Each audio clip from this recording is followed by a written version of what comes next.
welcome to this New Zealand Initiative event. It's a great pleasure to welcome you all. My name is Oliver Hartlich and I'm the Executive Director of the New Zealand Initiative. It's great to be here at Forsyth Barr, and thank you to Paviour-Smith, our board member, for hosting us tonight. We were joking just before the event. We had plenty of events over our 5 years at Max Brewer, but this is the first time at Forsyth Barr and it's a lot nicer. So thank you very much for hosting us, Neil. It's great to be here. As you know, the New Zealand Initiative has had education as one of our core areas of research basically since we started 5 years ago. And tonight is a very special event because we're launching the third report in a trilogy of reports authored by Martine Udahemuka, my colleague here, Amplifying Excellence. This is actually the report in a nutshell. We believe that there is plenty of excellence in New Zealand's education system, but we think it needs to be amplified. It needs to be spread across the whole system, it needs to reach every student in the country, it needs to reach every school in the country, and we want to explore ways in which we can make that happen. We're very grateful tonight to have an excellent panel of speakers to shed light on this and to hear more about the report, and we're particularly privileged tonight to have the Education Minister, Nikki Kay, with us, so a special welcome to the Minister. I have to mention at the outset that the Minister unfortunately cannot stay for the whole event, but we very much look forward to hearing her thoughts on the report and on the broader theme of education reform. Following the Minister, we will hear from the report's author, Martine Udahemuka, and we will hear what the report recommends and where this report stands in the trilogy of reports and the two reports that preceded it. We're then very glad to have a representative from the PPTA, that's Jack Boyle, the PPTA CEO, one of our unlikely allies, but we met yesterday to discover that we actually have more in common than first meets the eye. And afterwards we will hear from Neil Paviour-Smith, not so much in his function as Managing Director of Forsyth Barr, but as someone who deeply cares about education policy and has some practical experience in governance when it comes to school governance and education. Without further ado, because we're a bit pressed for time, I would like to hand you over to Minister Kay. So welcome and thank you very much for joining us tonight, and please welcome the Minister.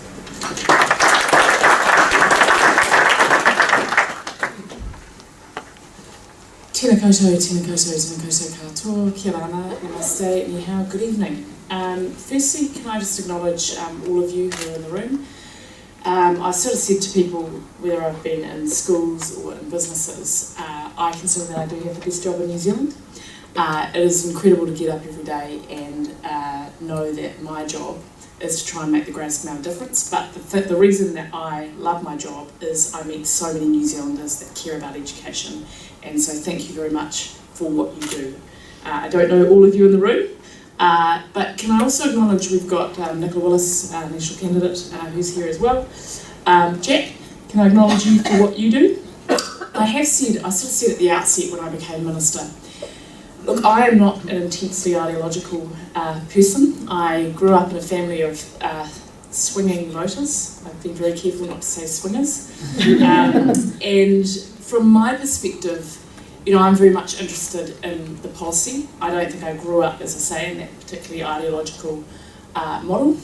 The first observation that I'd make, and the reason why I think it's very important that we have a report like this, but also that we have the New Zealand Institute, is for a small nation, one of the challenges that we have is this contestability in terms of policy. So as a Minister of the Crown, I've always said I will only be really good at my job if I'm listening to a range of different perspectives. And that's one of the challenges that we have, I believe, as a small nation, is that we don't have the number of think tanks that we have in a place like the United Kingdom.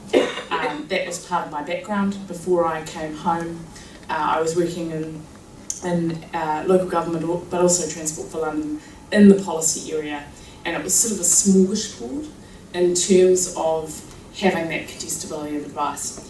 In terms of the bigger picture, from my perspective, around where we're at, reform, I'll just talk a little bit about that and then talk about how I think that sort of is relevant around your report. Well, again, the next observation that I'd make, and it's from various discussions with a range of sector groups, but also being in and out of classrooms and discussions with my cabinet colleagues, is we've actually gone through a period of quite significant reform. And I do want to acknowledge the Honourable Heke Parata. I say very openly, I believe she's been one of the greatest ministers of education that we've had. If you actually look at and you add up the reform, and I'll just sort of walk you through it, there are a number of pieces of reform that are relevant to this report. So whether it is communities of learning and the whole concept to shift from a very competitive model to a more collaborative model, to the ability to share best practice, that has been a very significant, I think, system shift. And the number of principals and teachers that talked to me about that, originally, of course, we had a number of people who were opposed to the development of communities of learning. The facts are that we now have 500,000 students in communities of learning. We have 200 communities of learning. They're at different stages. I have the job of endorsing their achievement challenges. But what we're actually seeing is quite interesting innovation, in my view, in terms of sharing of best practice. So obviously in the report, we've got some recommendations that are relevant around communities of learning. The thing that I would say is, and we'll go away and fully digest the report, that I feel the heat as Minister of Education when it comes to communities of learning, to work with the ministry and the sector in schools to start to better formulate what may be those back-end services. So if you imagine we've got this opportunity for much greater collaboration around teaching practice and achievement, and we're looking at much greater granular detail in terms of data, the concept of sharing services, whether it's infrastructure services, whether it's health services, and being able to free up our education leaders to have the conversation in terms of measuring learning growth and looking at data is huge. And I think when I read this report, if you think about the themes that are coming out, and one of the areas that I'm pretty focused on is how do we measure that learning growth? At the moment we have obviously an assessment system. We do have tools like PACT, and I think the next observation that I'd make is that we do have to continue to have a bit of a national conversation around what progression looks like. And that's obviously highlighted in the report. And when I was approached by media today, that's one of the things that I've definitely picked up and said, we've clearly had an assessment system that's been more about a point in time. The more that we can continue to look at what that progress is, understand the different socioeconomic factors that are occurring, understand whether it's health needs or learning needs, and what leads to learning growth, the better we will be as a country. Now, to give you a practical example of what's actually occurring again, because sometimes, we can look at what the policy is and we cannot realise that there's a school in Auckland that's miles ahead of us. Stonefield School, I was there a few weeks ago. They have a system of progression. They have children who have diaries that are managing out what they're doing over a long period of time. They've got teachers sharing best practice. They're telling me that they believe they're doing 2 years of learning growth and effectively 1 year. So there's huge innovation going on in pockets in New Zealand, and particularly around this issue of measurement of learning growth. The only thing that I would say is there will be a multiple range of views about how you measure that progress, what tools you use, how that's reported, and I'll continue to have conversations with the sector around that. But that's definitely one thing whereby I would say if we're looking into the future and we reflect on the report, that's a big conversation to continue. The second thing I would observe again in terms of the report, but again a big opportunity and challenge for New Zealand, is around disadvantage. So we know one of the reasons why as a nation we've continued to have significant challenges is that we're one of the least best in the world to deal with disadvantage. And again, if you look at the reform that's been in train and in the conversation that we're going to have, Minister Parada kicked off the funding review. And the purpose was to say, well, there is clearly a very crude and complex system, for instance, in the decile system, but do we have the ability or do we have an answer in terms of what we can replace it with? Again, if you look at the report, that concept of being able to, and you've obviously put some recommendations there, but being able to really get under the hood of disadvantage. And again, there's been a lot of conversation about a predictive index instead of decile.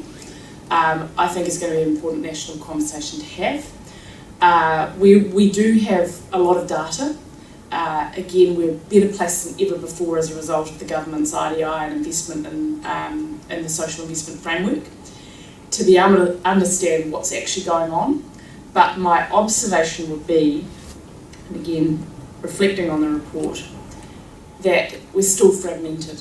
So if you take the issue, and you've got a conversation happening around mental health, we have a lot of data, but we've got fractured services. So if you want to get to a point where you're truly measuring learning growth, understanding all of the factors that impact that, then you've got to be also clear about what interventions already exist and what impact they're having. And I think we're still quite fractured. So that is going to be a conversation that we're going to have in a range of areas. I think whether it's disadvantage or whether it's health services or whether it's a conversation that's happening around additional learning support. In terms of raising teacher practice and the recommendations in the report around performance appraisal, well again, if you look at the reform that started, to take the Teachers' Council, and I don't know that Jack and I will agree on every aspect of this, but this is part of the healthy debate that occurs, to the Education Council having an independent statutory body, giving it a strong mandate but also funding. So I announced on the weekend that 200 million over 3 years would sit in terms of professional development with the Education Council. And they now have their proposals that are out, which are focused on lifting that teacher quality. That is absolutely crucial in the future. And again, I'll be reflecting on, the recommendation of the report around performance appraisal. There's multiple reports that have come out of the OECD in terms of best practice, but generally, that as well is going to be another important conversation to have, and we're going to be having that conversation in part because I'm waiting on the Education Council to finish its consultation and come back with a range of recommendations in terms of lifting teacher practice. The final area that I'd like to comment on, separate to dealing with disadvantage, separate to lifting teacher practice, and progression, is the world that we live in now and our view of the education system generally, with the advent of technology and what that's actually going to mean and what does the world look like, if you like, in 20 years. And I keep making a couple of points to people. The first is, and I actually spoke to The Economist magazine last night about this actually. I think they're going to be pretty favourable generally of what we're doing around 21st century skills. But there are many countries that have just adopted technology for technology's sake. They haven't thought about what the opportunities are for learning. And so from my perspective, there's multiple. Firstly, in terms of dealing with disadvantage, those young people that may not have had access to resources before potentially have access to resources. In terms of the nature of this report, Amplifying Excellence, the ability to share best practice, whether it's through, and again Jack and I won't agree on this, communities of online learning, whether it's through communities of learning, technology has a role in terms of that sharing of best practice. The other aspect, which is obviously going to be more and more a conversation, is around that personalised learning and how we can encourage that through the world that we're going to live in terms of technology in our education system. I also think, whether it's through communities of online learning, we have the ability to break down what may have been traditional shackles around the education system, more of an industrial area. And then last week's announcement was about saying if we truly are committed to a curriculum that says it's not just about digital use, but we accept that 40% of the jobs in the next 10 to 15 years may be more automated, then totally separate to digital use, we need to consider computational thinking as part of the curriculum. In order to be able to do that, we actually need to invest significantly in upskilling our teachers. So I think when you pull all of that together, there is alignment in the report around the issues that you raise, whether it's, how do you have greater transparency, how do you have greater collaboration, but we may not agree on every single aspect. So for instance, we've obviously had a conversation with the sector around global budgets that didn't go so well. We won't agree with every single recommendation in this report, but I certainly do think this is a very important piece of work to contributing to those bigger debates around the use of data, progression, as I said, lifting teacher practice, whether it's personalised learning, how do we deal with disadvantage. So I look forward to digesting further the report. Can I just acknowledge you as well? It is to spend your life working on something like this, but particularly 2 years, it can be a nerve-wracking time. I think I asked you in the lift whether you were nervous. So thank you very much for the work that you've done, and I just want to acknowledge as well the New Zealand Institute. Tēnā koutou katoa.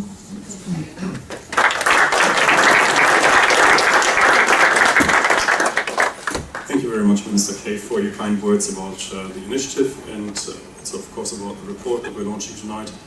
I would also like to acknowledge your predecessor, the Honourable Eki Aparata, because we enjoyed a very constructive working relationship with your predecessor, and we look forward to continuing that working relationship with you. I would also like to just stress a few things. You mentioned the use of data in education policy, but not just in education policy. We couldn't agree more. We are currently doing research on using data to assess numeracy and the numeracy for teachers. And that's a report that we are hoping to launch at the end of the year. I would also like to support what you said about the integrated whole-of-government approach to public policy. Again, not just in education. Again, we couldn't agree more. We're doing research on that as well. So I think we are in broad alignment in the general direction of policy, and then of course we can discuss about every single recommendation, and I'm sure we will. You mentioned a lot about the recommendations already, so I think it is really timely now to introduce the report's author, Martine Udahemuka, who's been working on this, as you mentioned, for 2 years, and this is the final report in a trilogy with great recommendations which we deserve debate. Not everybody will necessarily agree, but I think it's through debate that we'll come closer to solutions that will actually improve education for the benefit of all New Zealand children. So please welcome Martine.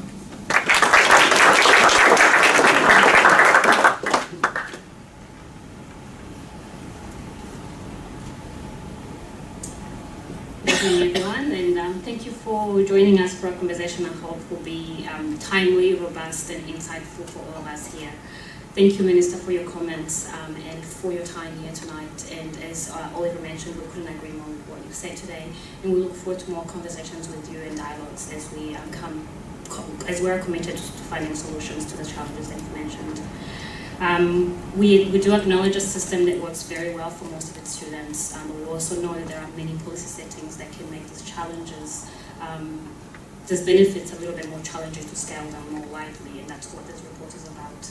And also, I'm very privileged to be sharing a platform today with Jack and Neil, who have extensive experience in the sector as well. I also really want to acknowledge the principals and teachers in our audience tonight. The changes that we propose are not enough on their own. Without yours and your colleagues' commitment, hard work and passion, they could not work. So thank you for being here. And I look forward to sharing ideas with everybody here in the audience today about how to move the sector forward in a way that better identifies the excellences that we know are there and shares the excellences across the system. Hence the name of our report, Amplifying Excellence. So when I started the initiative about 2 years ago, I remember wondering what could possibly be wrong with the education system in New Zealand. After all, it is one where teachers turn up to school every day. There are fewer than 50 students per class, and every student has access to their own textbooks. See, by the time I arrived in New Zealand for my first year of high school, I had already attended 10 different schools in 3 different languages and 4 different countries. And I attended private and public schools, including boarding schools and 2 makeshift refugee schools. In many of these schools, we were lucky if teachers turned up to actually teach us. So luckily, most of my primary schooling was supplemented with private tutoring. And so I strongly believe that because my parents cared about my learning and because our teachers and principals in New Zealand took a personal interest in our success, my siblings and I somewhat managed to catch up and slot into yet another foreign language, another foreign learning environment, and catch up with our workmates, our classmates. Amplifying Excellence proposes a roadmap towards a school system that works as well for students like me as it does for students from other backgrounds. Unfortunately, during the course of our research, we found that going to school is not always the same as learning. When compared internationally, our performance in maths, reading, and science skills either remains below the international average or has declined in recent years. For example, in the most recent assessment, our year 5 and 9 students performed worse in maths and science than all other English-speaking participants. And in 2015, almost 1 in 4 Maori students left school without a high school qualification. And our research also found problems at the school level. We should expect schools educating similar students to perform comparably. We instead see sizable differences between the schools. For example, comparing the education of Maori students in schools of the same decile, the best performing school had 9 out of 10 Maori students living with a basic qualification or an NCA level 2. The worst performing had only 3 out of 10. These differences are most likely due to variations in the quality of school governance, leadership, or teaching. And indeed, we found that a number of schools continue to poorly perform for sometimes longer than 10 years, despite increasing levels of government interventions. And this is the achievement challenge that New Zealand needs to be concerned with. And to understand what may be behind these poor outcomes, we asked 4 overarching questions. The first, what does school success look like? Second, how does a teacher know his or her impact on student learning? Third, do school leaders have enough freedom to run their schools and to make necessary decisions? And lastly, we asked, what support exists for failing schools? Our conclusions and proposals, which are based on lessons learned locally and internationally, are outlined in our latest report. And I'll briefly run through them now. So conclusion number 1, we New Zealanders do not know what school success actually looks like. Let's be honest, it wouldn't be totally unreasonable to say that some parents take the decile number of a school to mean the quality of teaching and learning that happens in their school. Real estate agents and some high decile schools use this number to promote themselves. And this is mainly because on school league tables, usually produced by the media, lower decile schools have on average lower achievement results when compared to higher decile schools. But while there can be comparatively low levels of achievement in these schools, it does not necessarily mean that they are less effective in adding value to their students. And if we agree that the individual and home backgrounds of students can massively contribute to student outcomes, and we agree that these are outside of the control of schools, then we need a fairer measure of success that takes this into account. In recent years, the government has expected all schools to meet a national target of 85% of students leaving school having achieved an NCA level 2. We are not against having a national goal, but against this kind of headline indicator, school success inevitably becomes a binary measure. Schools that meet the 85% target look successful, while those that do not meet it look unsuccessful. This perspective is problematic. In fact, we could call it the iceberg illusion of school success. It does not highlight those exemplary schools that have broken their backs to get students that started off 3 year levels behind, and they get them to 1.5 years behind at the end of the year. And the reverse is true. The indicator does not highlight those schools that meet national targets but still underperform relative to what we should expect them to achieve given the students' starting points. Our proposed contextualized measure of success will provide more nuance to the landscape of school performance. Data on student achievement and student background is available, as the Minister mentioned. It just needs to be put to better use. for that progression information. Number 2, teachers do not actually know how effective they are. Unfortunately, just like the poor measure of school success, teacher impact can also rely too much on those national achievement targets. In this way, good teachers with challenging classes can look ineffective for not meeting the national targets. We propose the government introduces a teacher appraisal framework that explicitly links teacher performance to student achievement and also recognizes that every class is different. Imagine if a principal could know that their teacher in room 12 was in the top 10% of all teachers nationally, given the students she teaches, and that the teacher in room 10 was fantastic with their students from non-English speaking backgrounds but was having problems with teaching Maori students, for example. This sort of information would provide a better mechanism for meaningful sharing of good practice and also a basis for tailored professional development. Our third conclusion was that effective school leaders can be hamstrung in making local decisions. School trustees are accountable for their students' well-being and student achievement. Oddly enough, this responsibility is not coupled with the full authority to make necessary changes. Though by and large, New Zealand's self-management system lets school principals and trustees get on with their job, some bureaucratic rules can restrict the full extent of this autonomy. For example, the ministry prescribes how leaders spend some parts of their teaching resource budgets. While schools can cash up to 10% of their allocated teaching resource budget, anything beyond that is lost.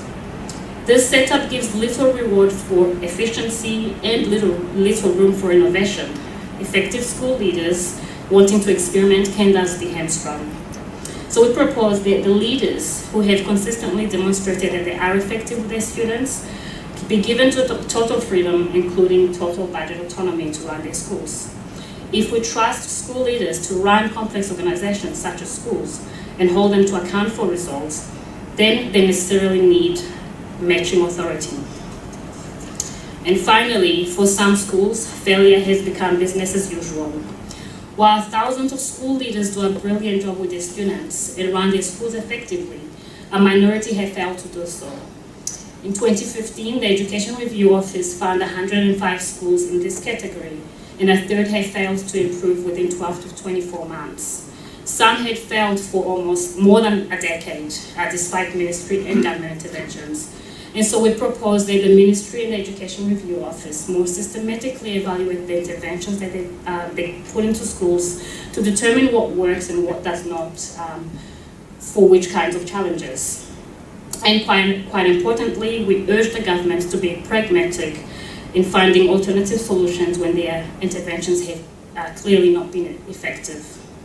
So our proposed measure of school success, as I spoke about earlier, will also make it easier to identify underperformance early, as well as identify and share exemplary practice. There are many reasons we should be celebrating our system, but our research at the initiative has unfortunately discovered some uncomfortable truths that need urgent attention. In our report to be released tomorrow, you will find 3 pillars that underpin our recommendations. These are better use and sharing of information, more trust in the professionals in schools, and political courage to do the politically challenging. Taken together, our proposal presents a plausible theory of change in order to give the best education for all students, regardless of their backgrounds. The students deserve it. Thank you.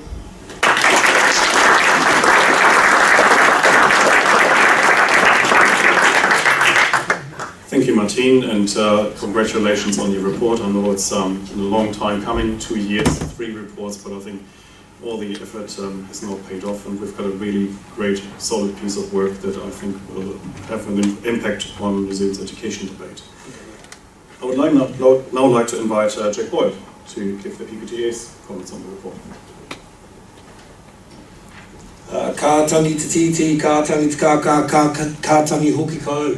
Ti hei mauri ora, tēnā tātou katoa.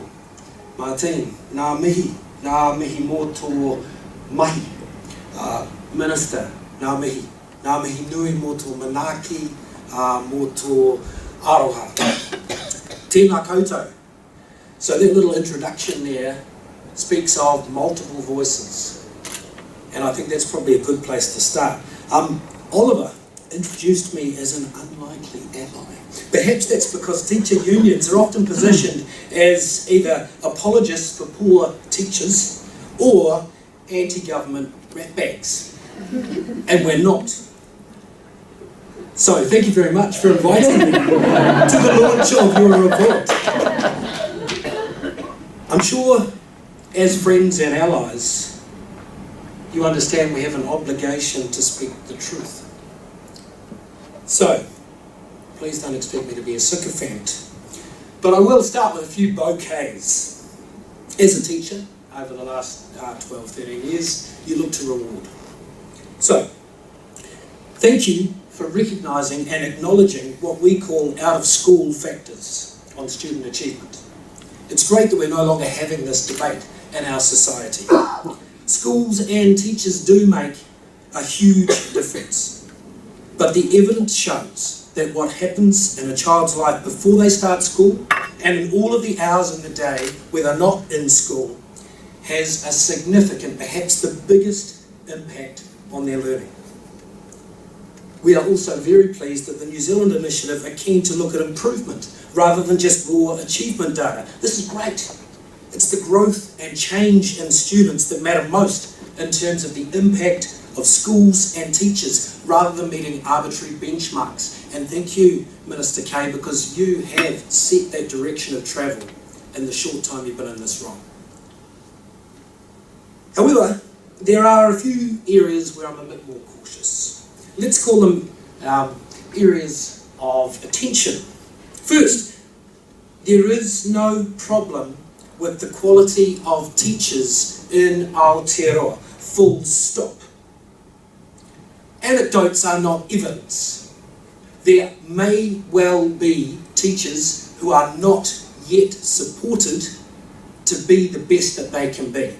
There may well be teachers who get through initial teacher education into a classroom and struggle from the get-go. Correlations are also kind of a bit messy as evidence. So many teachers get through appraisal and we've still got this percentage of students who are not reaching the level they should. Ipso facto, the appraisal system must be broken and those teachers cannot be as good as what the appraisers, the principals, the people we trust, the integrity within the system suggest they are. Something's got to be smelly in that. Well, there's an alternative view, and that is where I think your research and everybody in this room as part of a community can play a part. So, there is a claim that discrepancy between underachieving children and satisfactorily rated teachers within the report. That kind of shows, and I have to put this out there, that while you do talk about the implications of out-of-school factors, you don't really have an insider's view of the implications of the impact of those out-of-school factors. The fact is, some children will not achieve, even with amazing teaching. Third, big data, actually no, before I go to third, IDI data. It is useful, it is interesting, it is becoming a much more powerful way of engaging with policy setting, with identification, with cross-collaboration, and that's good. But I think we need to be a little bit careful about setting it up as a holy grail of educational insight. It's always going to miss a proportion of students who don't achieve. Do we think, looking at our own children, that only what the data captures matters? So it's good that the New Zealand Initiative and the report is interested in looking at the context of students' lives, how they do at school, and we would love to support and have that, multiple voices, which is what the introduction was about, have that become part of how we measure and grow and try creativity. But wouldn't it be great if the focus was on improving the out-of-school factors rather than using kids as a measurement probe to assess teacher performance, when collaboration, opportunities to support and grow best practice, such as the principles that underpin kahuiako. If that was the way that we got to that shared end point. It doesn't really matter how fancy your data is, how big your machine is. I don't think, I may be wrong, I have read both Aldous Huxley's and also the other guy, George Orwell's sort of future state. I don't think we're ever going to get to that point where you can measure the impact of a teacher with numbers alone, where the data will be the absolute predictor of life outcomes for our young people. Because there's just a danger of a deficit approach. If you come from a sole parent background, if you have SIPS notifications in your whānau, if you have terrible things that go on and the data says there's not really a lot of hope for you,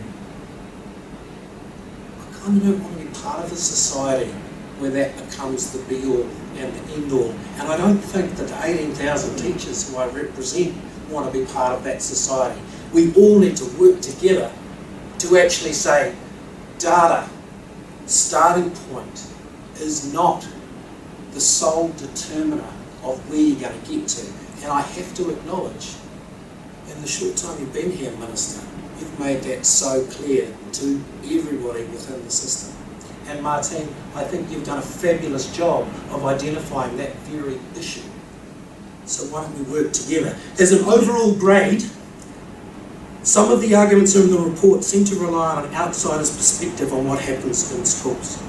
And homegrown, Kiwi ingenuity, connected, collaborative, social investment, all of these wonderful things that make New Zealand what it is, Aotearoa punches above its weight. We do have areas of challenge, and collaboratively we're going to get there. So we suggest, make use of your strengths, same for all of you. Get out into towns and cities where teachers teach and children learn. Talk to teachers, go to schools. You'll see that teacher appraisal processes look at all the ways children and young people thrive and succeed. We'd be happy to host. I've got some connections. So does our minister. I'm sure that our friend Neil also has those connections, because it takes a village to raise a child. And I'm a parent of 4, and I don't always get it right. But by jingoes, I'm keen to do the very best that I can, and I know that I need people around me to tell me when I've got it wrong, to invite me to learn with them and through them. And isn't that a powerful story for New Zealand? So I'll finish in the same way as I began, and that is with a little whakataiki. It says, I hara taku tō te tō takitahi, engari he tō takitini, which means success is not the work of one, it is the work of many. Kia ora.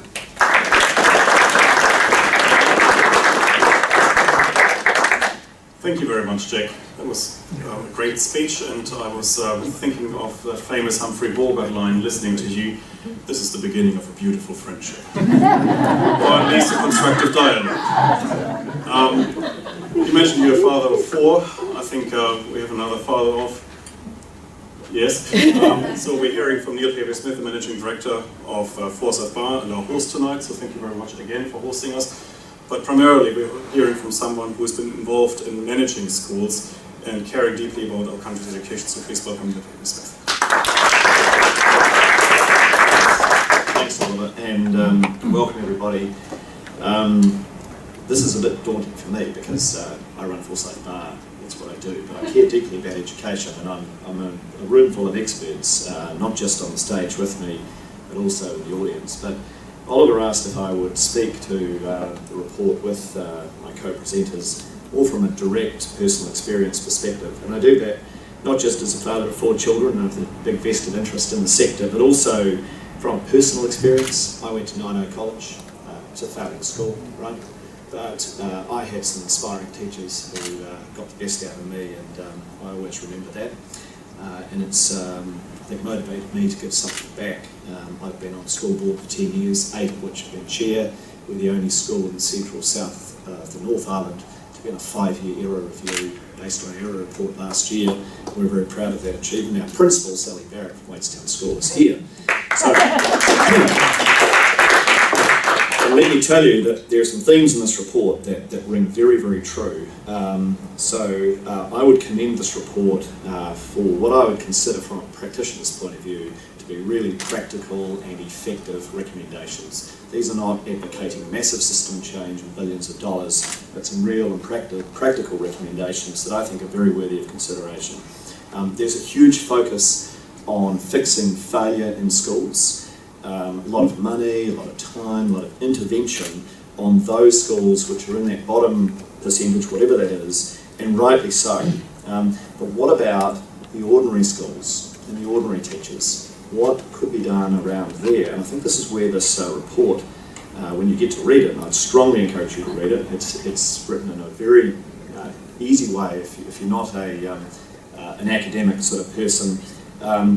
I really like the focus of the report on how to improve quality system-wide. So yes, there's all the intervention at the bottom end, but what about system-wide? And to measure performance against benchmarks rather than just relying on national norms. So as I said before, from personal experience, there are many decile 10 or high decile schools that are very well regarded, but they're not performing to a sufficient standard or their potential. But this is all, of course, masked by the overall results because, as Jack has identified, there are many, many contributors beyond the school to effectively outcomes for children. So how do we get underneath the bonnet and look at the real performance of what's going on in our schools? You know, if you want to, you could look at the All Blacks. They're always going to look good. They're always going to win. They're always going to be in the top 3 or 4 in the world. But if they have a crap game, you know, do we say, oh well, they're still good, they're still performing really well, or would we say no?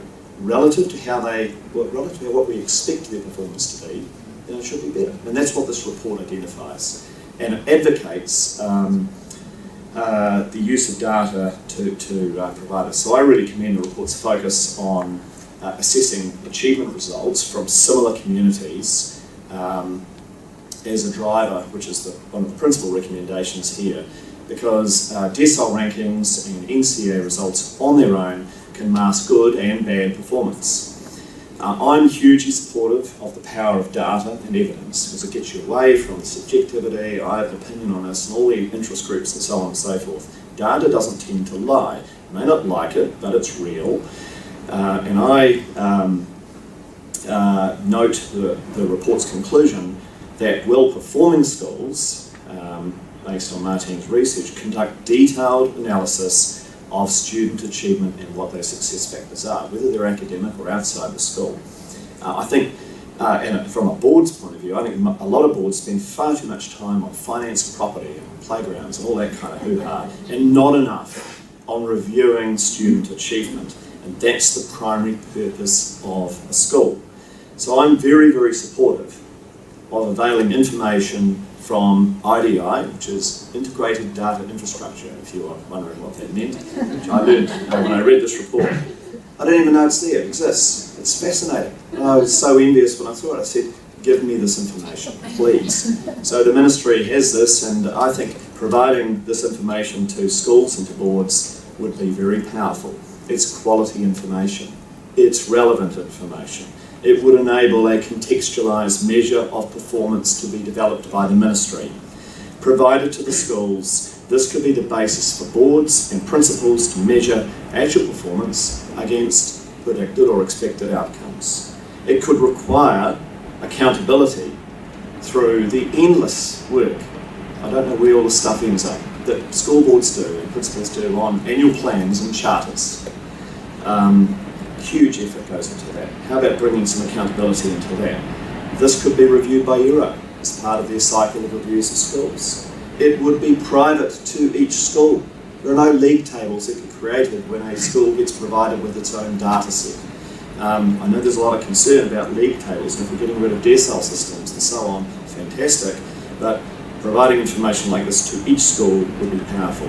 This would help distinguish the genuine good and bad performers from what national standards just tell you, which, as we've heard, could be an outcome for a range of non-school related factors. And in a practical sense, I think having the data and assessed and provided to schools is not a big dollar consideration. If you consider how much money is going into the sector in an overall basis, if you think of the relative cost of what I'm suggesting, what reports recommending, versus initiatives such as communities of learning, and if you think of the social cost and the national cost of failure and not intervening. So I think there's a massive amount of money being spent. This doesn't seem like such a big thing. And what's the downside? Why wouldn't you give schools the data and the information and an assessment of what the predicted outcomes and some sort of benchmark would be? I'm sure there would be plenty of boards who would stick their head in the sand as ostriches and ignore it. So we don't agree with it. There's all sorts of other factors and so on. But I tell you what, there'd be plenty of boards who would. There was a big hoo-ha about national standards at one stage. Eventually everyone said, you know what, it's a measure. And I think this is the point I'd make, probably in response to Jack's comment. This doesn't have to be the be-all and end-all.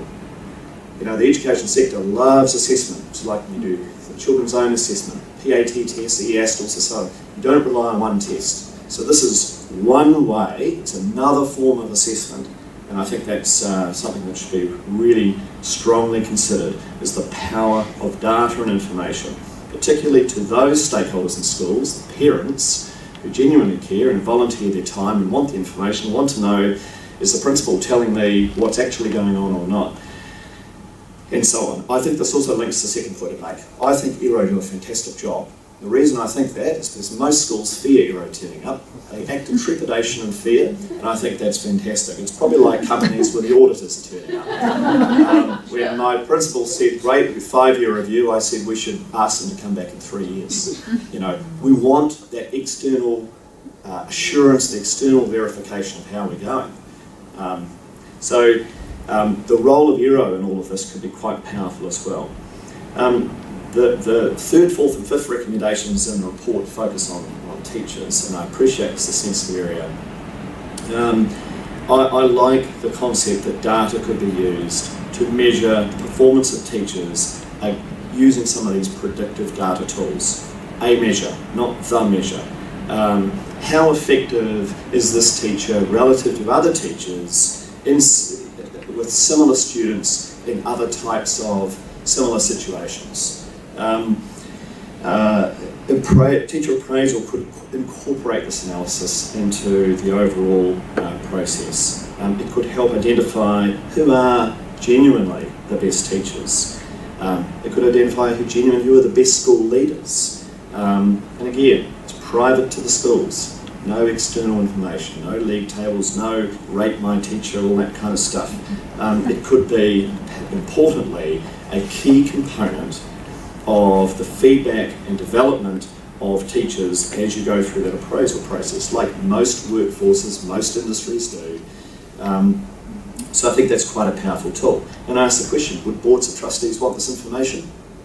No, absolutely. Would principals want and potentially use this information? I'd say so, most of them. So again, what's the downside? What is the downside of giving the information? If we truly believe in tomorrow's schools, then let's provide the information to those who are being empowered to run their schools and trust them as professionals to get on with the job. It's objective information. It also helps deal with, I think, one of the challenges in schools. The parents aren't the best judge of who the best teachers are. They have perceptions. I can tell you in our school, the very best teacher was not the teacher that parents sought for their children. And why was that? Oh, she's a bit stern. Right? I'll tell you, by the end of each year, she was always the teacher that everyone raved about the most. And that's because she was a high quality teacher. I know there's some sensitivity about removing. The report talks about, and I read the report, talks about attracting, developing and retaining the most talented teachers. We have to be brave enough to say we need to attract, develop, retain and remove teachers as well. The poorest teachers let down the whole profession, right? I'm not saying you just go through it and sack all the worst teachers. You work on the professional development, the feedback, and ultimately, hopefully, reality sets in. But the best way to improve the overall average is to get rid of the bottom percentage. It's the real world. Trusting the schools. a massive amount of time is spent in schools on bureaucracy. I'd love, as the report says, for time and resources to be freed up for schools if they want to, for those schools who have genuinely demonstrated they're delivering the goods. At the moment though, the Ministry treats all schools in the same way. It's a highly prescriptive approach. There is one model, it is depowering and it inhibits innovation. If schools are meant to reflect their community aspirations of schools and objectives, why would we be so constrained by one prescriptive, one-hat-fits-all model? So I would strongly support the recommendation that schools be empowered, trusted, that the leadership be treated as wise professionals to do their best by their communities. It would greatly free up the time of school boards and principals to get on with the core business. And I'd much rather be reviewing ministry data than addressing a bunch of stuff that we have to deal with. An example of this, I think, is to some extent what you're seeing with communities of learning. The principles of communities of learning is very laudable. Collaborating, sharing success and so on. But it's a very prescriptive and restrictive model that will struggle to get support from every school. From a practical perspective, boards are focused on their own students' achievement. Schools to release their very best to improve others. What's in it for those schools? Some money, some altruism, teacher professional development, money for teachers. Fine. But it's a big call to offset the real impact of what happens in the school. Expecting the principal to be gone for 2 out of 5 days of the week, or your lead teachers, or some of your best teachers. In our school, it's potentially 5 out of 20. Who's going to backfill? How does all of that happen? So I know there are choices, and it's not for everybody, and it will add value to many. But I know in many schools, if we went down this path, our board would be dumped very quickly by the parents who'd say, why is my child's teacher no longer there, and 2 out of 5 days a week we've got a relief teacher, if you can get a relief teacher. So I think, unfortunately, so in my school's area, there was a very effective cluster. It collaborated very effectively, and this arrangement could have been, got together on issues where the schools all shared ideas and so on. It's a model that could have been supported, but it doesn't work within the rigidity of communities of learning. So I think, as the report says, this is an example of policy decisions about the education model that are made by the centre of people removed from students and the coalface, and don't get me started on integrated learning environments, which is another prescription that is yet another one-hat-fits-all approach. The message we got from the ministry about all of this when we said was boards need to learn to be more resilient.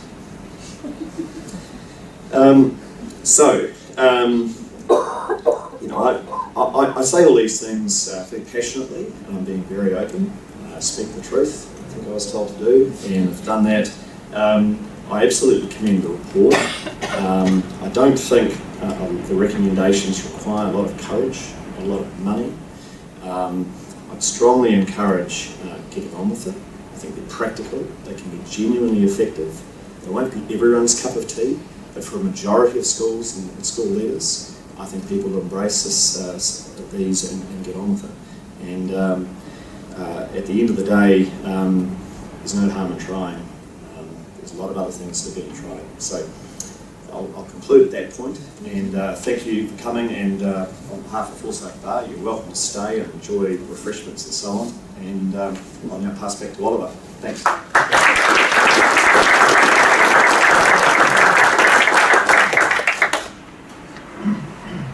Thank you very much, Neil, and thanks indeed to all our speakers. I think we just have a few minutes for Q&A, so we're going to ask the first question, please. We have to say 5 minutes. Thank you very much for joining us. Thank you. first questions at the back. Oh, well, Oliver and Martine, thank you very much for this report. A conversation on schools and education is very important. There's no question about that. And I think, as has been said by the panel, it's hard to disagree with many of the themes in the report. But I'd just like to add one or two other issues that I think have to be taken into account, because education, in my opinion, suffers almost from too much theoretical analysis and not enough looking at the actual practical nature of schools and education generally. I'm a former practitioner, so you could say I'm out of date, but I'll just make some points. First of all, about teachers. Teachers are your most important asset in the school. They come before buildings, they come before technology, they come before everything. If you've got good teachers, you've got a good school. And the way, when I had schools and looked at teachers, I looked for three characteristics or three qualities with the E's. I looked for energy, I looked for enthusiasm for the teaching profession, for their subject in the secondary school, and I looked for an empathy with young people. And you can do all the skills training of teachers you like in technology and everything else, but unless you've got those three E's, you're going to struggle to have good teachers. And I would have to confess, I've encouraged teachers to move out of the staff room, a bit like what Neil said, in their 40s, and I've employed teachers in their late 50s because they've had those three E's. So I think that's the first point I make. The second point I would like to make is about young people.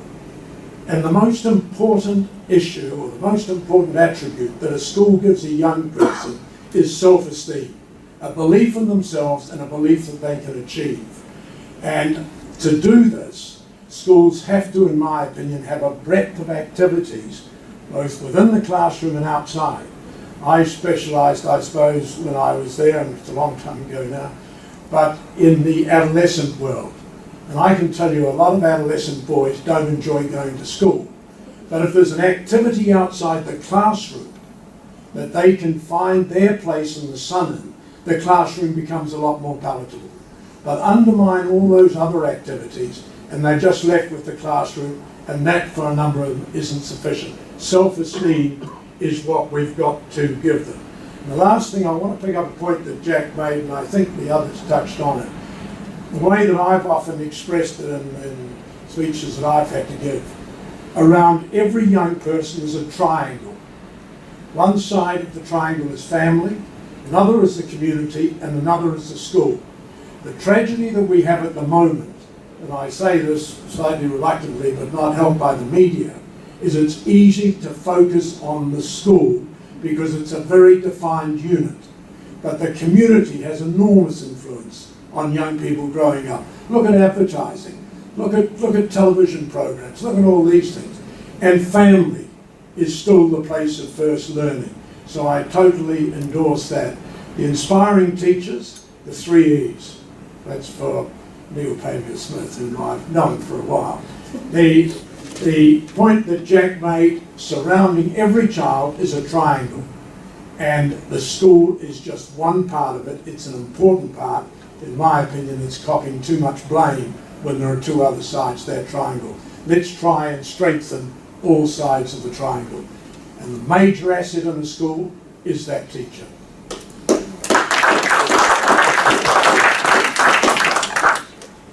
Thank you very much. If you'd like to respond, should we take another question? I just want to talk on what you said. And you know what? With the average age of the secondary teaching workforce being closer to 60 than it was to 50, you probably fit right in. We have got teachers... You're very flattering, I can see. You're very flattering. Because they have those three E's. However, and this is a strong part of all of Martine's work, because it's absolutely clear, the measurement, the fascination with measurement as against to the time and space for learning, for engagement, for passion and motivation is totally underserving not just those individual kids, but our whole community.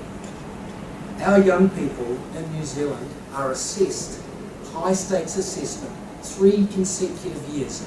Nowhere else in the world does that. Our young people are enrolled for 120 credits per year when they need 80, 60, 60. And the PISA wellbeing statistics show us that our young people have got the worst levels of anxiety in the developed world. So what we need to do, it's about that triangle, but it's about the whole community saying, you don't make things better by measuring. Yes, data is going to be powerful. It absolutely is. But it's not the be-all and the end-all. What is? Hei tangata, people. So thank you very much for what you had to say. Okay. Can I make a point as a non-educational person? And you know, I've got great respect for what you've just said, but it seems very quickly we fall into this defensive mechanism, and I don't think this conversation was about blaming schools for performance. It's a question of if you've got that triangle and we've got a problem, where do we put money to intervene? And it seems to me the only place you can intervene, and whether that's to solve, improve the standards and outcomes in a community, whether, as we were talking before, Jack, improving the justice sector, the health sector. If you ask me, where would I put all my money? It would be in education and housing. Because if we end up with people that are healthy in a warm environment and be educated well, then on a generational sense, we can change those other points of the triangle so that we're all feeding towards success. So, I wouldn't want the conversation, from the educational side to say it's a defensive situation that we're attacking that point because it's easy to attack it. The reason we're concentrating on that is that it's actually where you can get the leverage. Does that make any? Yeah, I agree with that. Yeah.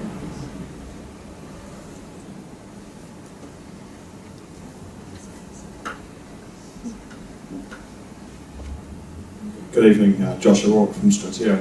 I don't mean to hone in on one particular issue, but there was one particular thing that I was keen on just asking Mr. Boyle. And Jack, I did very much enjoy your presentation. I found it to be very interesting and challenging. But you made the comment that in the teaching profession, the issues are not the fault of teachers, but all to do with training. No. And I just ask that. I think that in all professions there are poor performers. And I just wonder, is there something about the teaching profession that's special that means that there aren't poor performers that are there that need performance management, shall we say? Not at all. So let me respond in two ways. So the first way is, if you rely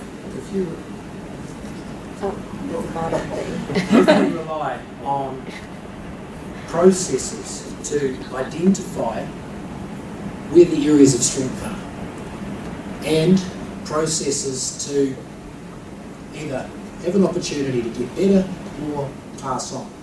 The collective agreement that the secondary and primary teachers have has got that process, and it relies on principals being able to follow that process. So if you're a teacher who has shown competency or conduct issues, there is a very clear process to follow, and they go. Because we have no business, when we talk about education being about our young people, our future, we've got no business saying, no, that's not very fair. They may be a bit rubbish, but they need to have a job. We do not do that because the stakes are too high. However, when we have a system that is predicated on the mana and dignity of every single person, then first you look to provide support.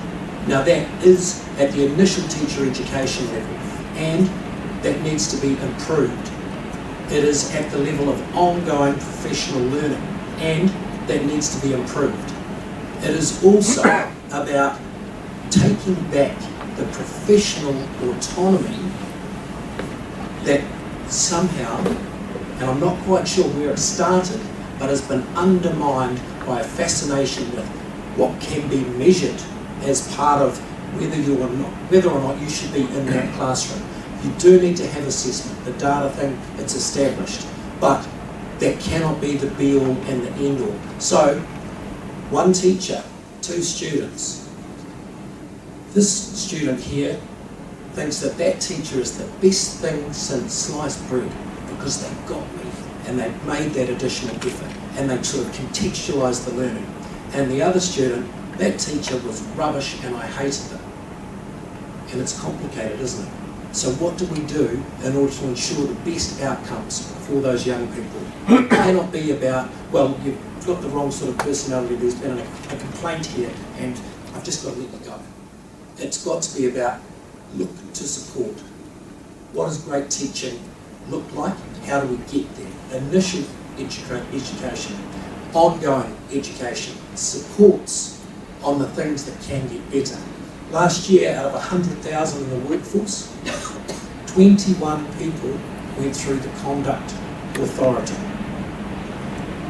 The TELUS International Survey shows that if you remove or control for socio-economic factors, there is zero difference between the teaching quality of low decile and high decile schools. We do not want to have people who don't have those 3 E's in our classrooms because our young people are a taonga. But we don't need to gear a system towards a witch hunt. What we want is for teaching to be what it can be, which is the most important social investment that can be made.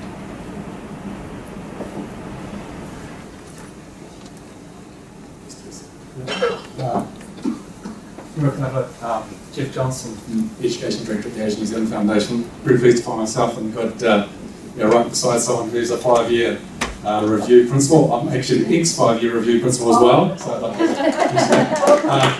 to also an ex-education review officer as well.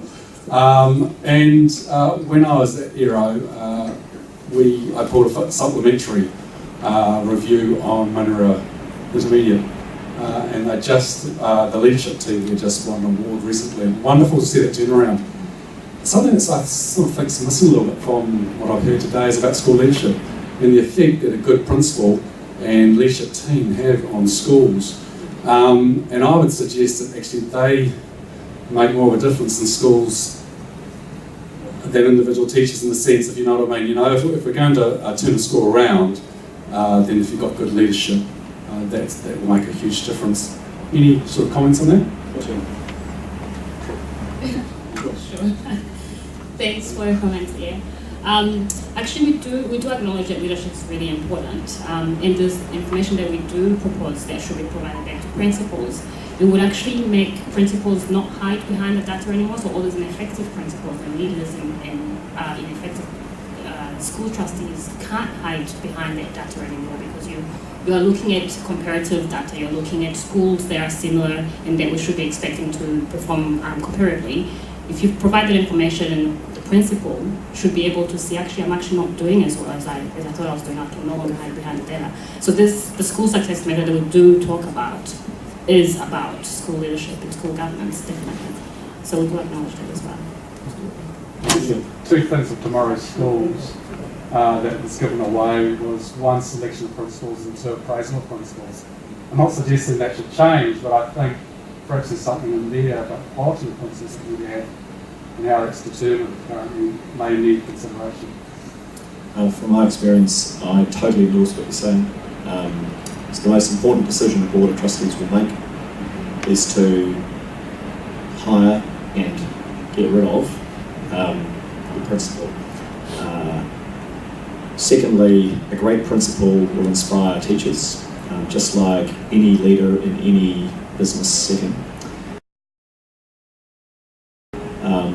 And thirdly, linking it back to this report, I did touch on the importance of data. You could be principal of a high decile school, which has got great national standards results for a whole lot of reasons, but in actual fact, you're a bit of an ordinary performer, but the community might think you're wonderful. So I maybe want to probably restrict my comments to that. So I think that the value to the community or to your board of being able to see where your principal sits, instead of them saying, hey, we've outperformed again on the relative data, etc., it's pretty powerful. Thank you, Neil. That's all we have time for in this formal part of tonight's proceeding. We can continue the conversation, of course, over drinks just outside later. But for now, I would just like to ask you all to join me in thanking our speakers, Paviour-Smith, Boyle,